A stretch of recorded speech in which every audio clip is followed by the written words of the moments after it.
I've become aware that I'm quick to put myself and or other people down, especially when I feel like I'm about to fail and they're going to succeed. Like I didn't used to be like this, and I'm trying to figure out why that's the case now. And a couple of Lenten seasons ago, I was reflecting on how love is sacrificial, where we die to ourselves and our own selfish desires for the sake of the good of the other. I had a hashtag going and all of that.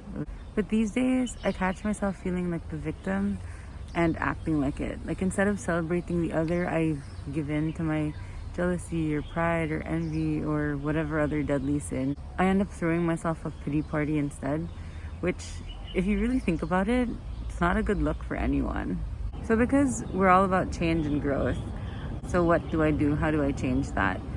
And I think it starts with first asking the question, why do I feel like a victim? When you are a victim, it usually starts from the fact that someone has taken something from you, or you have been in jeopardy, you've been jeopardized.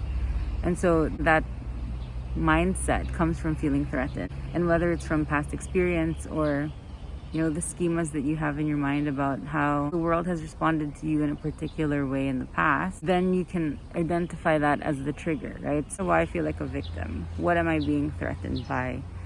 And then I can work backwards from that until I reach a point where I can do something about this perceived threat.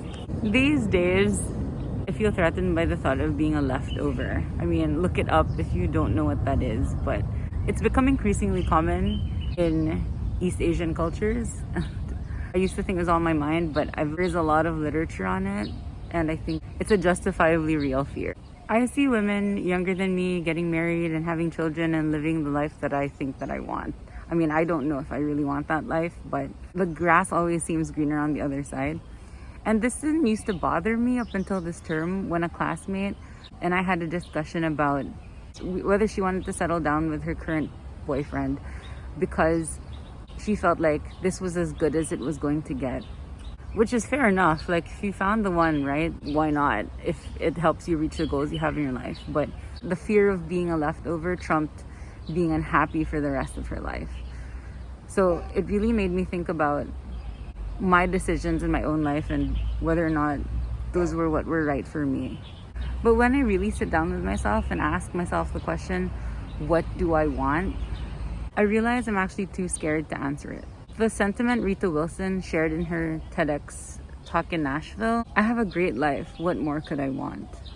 But this process is clearing up space for me to at least start to attempt to answer this question. I'm sorting out my thoughts and feelings so I can get to a point where I stop living out of fear, no longer trapped in this victim mindset, so that I can finally start taking the steps to get to where I want to go. Today I feel hopeful and I'm excited to see where digging deep to answer this question will take me. The factors that are involved in me no longer becoming a leftover, a lot of it's beyond my control, but I read somewhere as well that working on yourself and loving yourself first is always the most important step. So this is what this is all about, guys. What do I want? I want to get to heaven. Please God, just get me to heaven. That's all I want.